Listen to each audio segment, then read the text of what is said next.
Hello दोस्तों, स्वागत है आप सभी का हमारे YouTube channel science GK and GS में। गाइस, आज के स्टूडियो में अपन पढ़ने वाले हैं पॉलिटिकल साइंस। और पॉलिटिकल साइंस का एक इम्पोर्टेंट टॉपिक है भारतीय संविधान की 12 अनुसूचियाँ। तो गाइस, इस वीडियो में अपन भारतीय संविधान में जो 12 अनुसूचियाँ दे रखी हैं उनसे संबंधित जितने फैक्ट और जहाँ जहाँ से क्वेश्चन बनते हैं अनुसूचियों से, वो सभी क्वेश्चन आज के इस वीडियो में अपन देखने वाले हैं और डिटेल के साथ उनको समझने वाले हैं। तो वीडियो में एंड तक बने रहना और चैनल पर पहली बार आए तो चैनल सब्सक्राइब कर बेल आइकन ऑन कर लेना, ताकि मैं जैसे इसका नेक्स्ट पार्ट लेके आऊँगा तो उसका नोटिफिकेशन आप तक पहुंच जाएगा और आप सबसे पहले इस वीडियो को देख सकेंगे।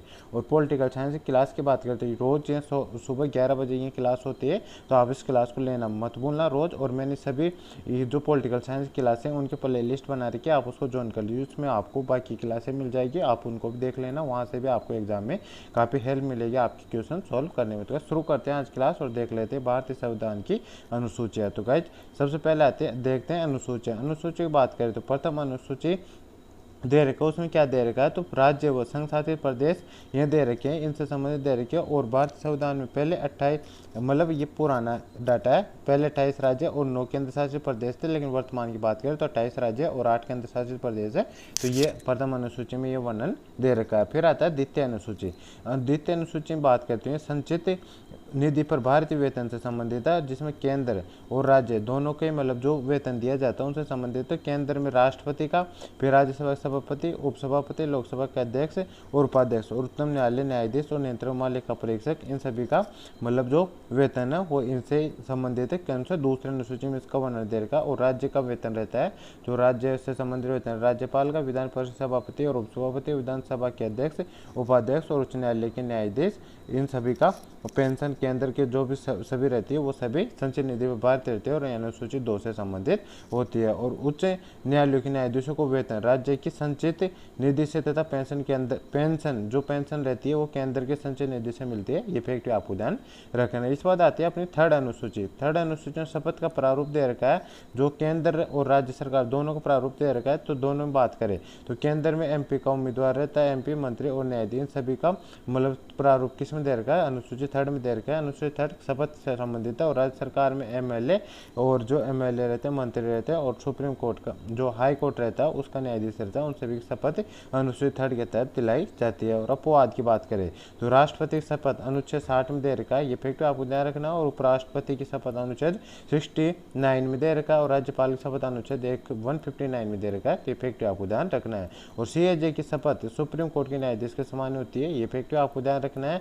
और लोकसभा अध्यक्ष और उपाध्यक्ष और राज्यसभा सभापति व उपसभापति के लिए अलग से कोई शपथ नहीं होती है, ये फैक्ट आपको ध्यान रखना है। इस बात आता है अपनी अनुसूची नंबर 4।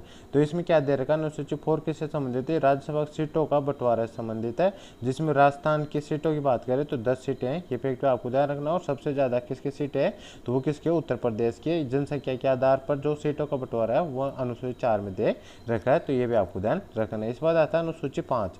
अनुसूची 5 किससे संबंधित है तो अनुसूचित एवं जनजाति क्षेत्रों के प्रशासन व नियंत्रण से संबंधित प्रावधान अनुसूची 5 में दे रखा है। फिर आता है अनुसूची नंबर 6। अनुसूचित व जनजाति क्षेत्रों के प्रशासन व नियंत्रण से संबंधित प्रावधान असम, मेघालय, त्रिपुरा, मिजोरम इनसे संबंधित है, तो ये मतलब अनुसूची 6 हो जाएगी। इस बाद आता है अनुसूची 7। अनुसूची 7 में क्या दे रखा है, केंद्र और राज्यों के बीच शक्तियों का विभाजन मतलब आरंभ और वर्तमान में मतलब शक्तियों का विभाजन, तो केंद्र और जो राज्यों के बीच शक्ति विभाजन संघ सूची 3 सूचियों में दे रखा है, संघ सूची, राज्य सूची और समसूची। इसमें विषयों की बात करें तो आरंभ में 97, संघ सूची में 97 विषय थे, वर्तमान की बात करें तो 100 विषय इसमें। और इससे संसद संबंधित है, राज्य मतलब इसमें कानून कौन बनाती है, संघ सूची में इसमें संसद कानून बनाती है। फिर आती है राज्य सूची। राज्य सूची में पहले 66 विषय थे, वर्तमान 61 विषय, और इसमें कानून कौन बनाती है, विधानमंडल इसमें कानून बनाता है। फिर आता है समवर्ती सूची। समवर्ती सूची में मतलब पहले 47 विषय थे, वर्तमान 52 विषय हैं, और इसमें दोनों मतलब संघ सूची और मतलब जिसमें केंद्र सरकार और राज्य सरकार दोनों ही मतलब वो बना सकती है, कानून बना सकती है। लेकिन अगर दोनों का विषय एक ही है तो इसमें मतलब केंद्र का विषय मान्य होता है, तो ये फैक्ट आपको ध्यान रखना है। तो अनुसूची 7 में ये संबंधित है। और 42 संविधान 1976 से 5 विषय राज्य सूची से हटाकर समवर्ती सूची में शामिल किए गए थे, ये फैक्ट आपको ध्यान रखना है। तो 5 विषय कौन कौन से थे, वन, वन्य जीव, नापतोल, बाट, इकाइयां, न्यायिक प्रशासन और शिक्षा, ये सभी 5 विषय मतलब राज्य सूची से समवर्ती सूची में शामिल किए गए थे, तो ये फैक्ट आपको ध्यान रखना है। अब आता है अनुसूची 8, और ये काफी इंपोर्टेंट है अनुसूची। इसमें क्या दे रखा है तो संविधान मान्यता प्राप्त भाषाएं, जो भारतीय संविधान में 22 भाषाओं को वर्णन कर रखा है वर्तमान में अभी तक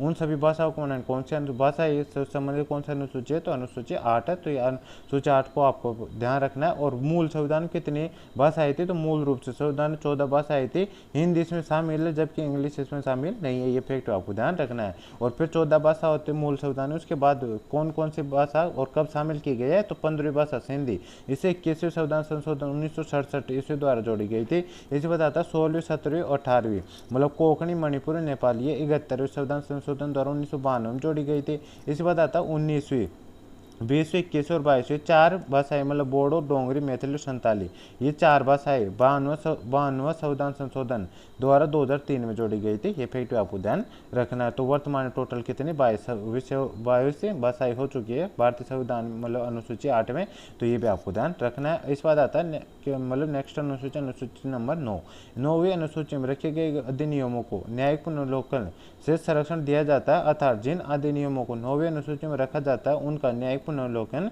नहीं होता है। तो ये फैक्ट आपको ध्यान रखना है और ये इससे संबंधित है। इस बात आता है अपना पहले संविधान संशोधन द्वारा 1991 9वीं अनुसूची संविधान में जोड़ा गया था, ये सुप्रीम कोर्ट का कथन दे रखा है। और जिम्मेदार व्यवस्था को उन्मूलन करने के लिए तथा भूमि सुधारों को लागू करने के लिए 9वीं अनुसूची को संविधान में जोड़ा गया था, ये फैक्ट पे आपको ध्यान रखना है। और अनुच्छेद 31 के तहत 9वीं अनुसूची को जोड़ा गया है और आरंभ इसमें 13 अधिनियम थे और कालांतर में इसकी संख्या बढ़कर 282 हो गई है, ये फैक्ट आपको ध्यान रखना है। तो गाइज इसी बात चलते हैं अपन अनुसूची नंबर 10 पर। अनुसूची नंबर 10 की बात करें तो दल बदल विरोधी प्रावधान से संबंधित है और इसे 92वें संविधान संशोधन के द्वारा 1985 में जोड़ा गया था, ये फैक्ट आपको ध्यान रखना। और मूल संविधान की बात करें तो मूल संविधान में सिर्फ 8 ही अनुसूचियाँ थी, 4 अनुसूचियाँ जो 9, 10 और 11 और 12 अनुसूचियाँ इन्हें बाद में जोड़ा गया है। और कौन कौन से अनुसूची 9वीं 10वीं 11वीं जो मैंने आपको यहाँ पर सभी को डिटेल में बता दी। यहाँ से क्वेश्चन पूछे जाते हैं कौन सी अनुसूची कभी पूछी जाती है, तो आपको अच्छे से ध्यान रखना है और इनके अच्छे से नोट्स बना लेना है जिस प्रकार से मैंने नोट्स बना रखा है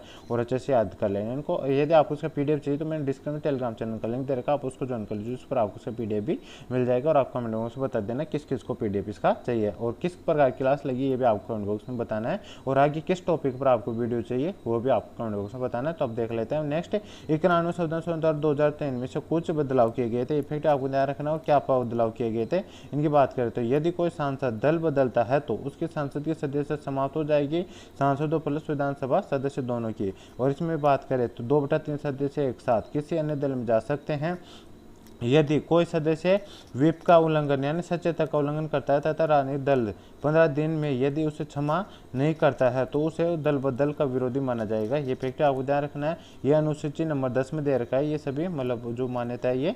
और निर्दलीय सदस्य किसी दल की सदस्यता नहीं ले सकता, यथार्थ अपना समर्थन दे सकते हैं। और नेक्स्ट है मनोनीत सदस्य 6 माह के भीतर किसी राजनीतिक दल की सदस्यता ले सकते हैं। इस बाद आता है दल बदल के मामले में निर्णय सदन का अध्यक्ष या सभापति की ले सकता है। इस बात आता है इसके लिए निर्णय को न्यायालय में चुनौती दी जा सकती है और राज्यों में विधानसभा विधान परिषद के सदस्यों पर भी यह प्रावधान लागू होता है, ये फैक्ट आपको ध्यान रखना है। तो ये अब अनुसूची 10 कंप्लीट हो चुकी है। अब आते हैं अपने अनुसूची नंबर 11। अनुसूची नंबर 11 में क्या दे रखा है तो पंचायती राज संस्थाओं को दिए गए विषय इससे यह संबंधित है और इसमें कुल 29 विषय हैं, ये फैक्ट आपको ध्यान रखना है। और राजस्थान में अब तक 29 में से 22 विषय पंचायती राज संस्थाओं को दिए गए हैं, ये फैक्ट आपको ध्यान रखना है। यह अनुसूची 1993 से 93 में 73वें संविधान संशोधन द्वारा जोड़ी गई थी, ये फैक्ट आपको ध्यान रखना है। इसके बाद आती है अपनी लास्ट अनुसूची 12वीं अनुसूची, यह किससे संबंधित है तो नगर निकाय को दिए गए विषय से संबंधित और इसमें 18 विषय हैं, ये फैक्ट आपको ध्यान रखना है। और ये अनुसूची 74वें संविधान संशोधन द्वारा 1993 के द्वारा ही जोड़ी गई थी, ये फैक्ट आपको ध्यान रखना है। तो गाइज आज की वीडियो में अपन ने डिस्कस की टोटल जो 12 अनुसूची है वो सभी अनुसूची आज की वीडियो में अपन ने डिस्कस की है। और आई होप यहाँ से जितने भी क्वेश्चन बनते हैं वो सभी मैंने इस वीडियो में डिस्कस कर लिए। आई होप ये वीडियो आपको पसंद आई, वीडियो पसंद आए तो वीडियो को लाइक करना, चैनल पहली बार चैनल सब्सक्राइब कर बेल आइकन ऑन कर लेना। और आपको किस टॉपिक पर वीडियो चाहिए वो आप कमेंट बॉक्स में बता देना और इस वीडियो को अपने दोस्तों के साथ शेयर कर देना। और गाइज मैं जो भी क्लास करवाऊंगा ये रोज सुबह 11 बजे ये क्लास होती है, तो आप इस क्लास को लेना मत भूलना। और गाइज इस क्लास की बात करें तो इन क्लासों की मैंने प्ले लिस्ट बना रखी है और इसमें इस क्लास में अपन रोज एक टॉपिक कवर करते हैं जिससे आपके एग्जाम में जो पॉलिटिक्स साइंस है उससे काफ़ी क्वेश्चन मिलेंगे। गाइज जो मैं आपको यहाँ से क्लास करा रहा हूँ यहाँ से डायरेक्ट सीधे सवाल आपको एग्जाम में देखने को मिलेंगे, तो आप इन क्लासों के एग्जाम में जाने से पहले देखिए जरूर जाना। तो गाइज